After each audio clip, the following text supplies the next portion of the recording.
ગોંડલના બહુચર્ચિત રાજકુમાર જાટ શંકાસ્પદ મૃત્યુ કેસમાં મોટો વળાંક આવ્યો છે। આ મામલે એસઆઈટીના અધિકારી આઈપીએસ પ્રેમસુખ ડેલુ દ્વારા કોર્ટને અરજી કરવામાં આવી હતી, જેને લઈને magistrate of the first class કોર્ટે આદેશ આપ્યો છે। તેના વિશે વિગતે વાત કરીએ આ અહેવાલમાં। નમસ્કાર, હું છું આપની સાથે સાગર પટેલ। આપ જોઈ રહ્યા છો સ્વમાન।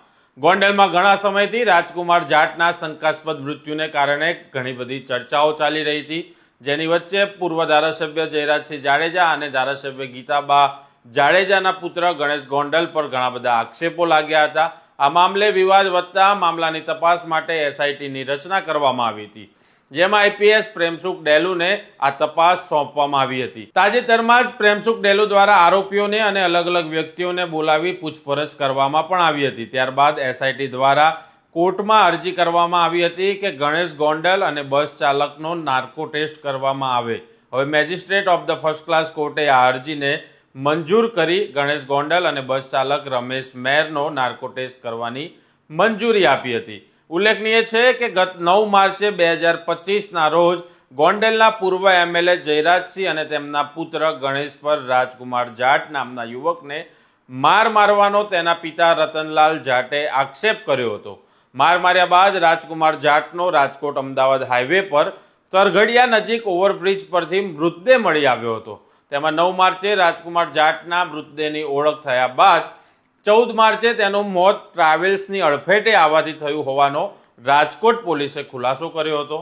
તે સમયે રાજકોટ ડીસીપી ક્રાઇમ પાર્થરાજસિંહ ગોહિલે જણાવ્યું હતું કે યુવાનનું આઈડેન્ટિફિકેશન તારીખ 9ના દિવસે થયું હતું।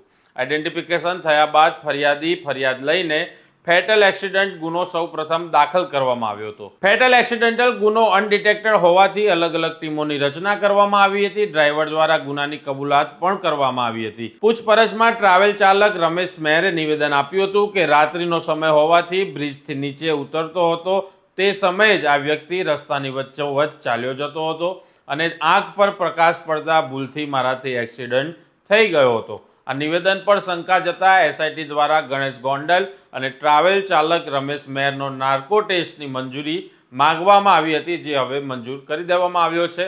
હવે જોવાનું રહ્યું કે આ તપાસમાં શું ખુલાસો થશે। આની અપડેટ માટે તમે જોતા રહો સ્વમાન। અમે તમને આ પ્રકારના અહેવાલો સ્વમાન પર આપતા રહીશું। જો આ ચેનલને તમે લાઇક નથી કરી, શેર નથી કરી રહ્યા વિડીયો, તો કરી દો અને ચેનલને સબસ્ક્રાઇબ કરવાનું ભૂલતા નહીં। તમારા જે કંઈ પણ મંતવ્યો હોય તે કોમેન્ટ બોક્સમાં જરૂરથી જણાવજો। નમસ્કાર।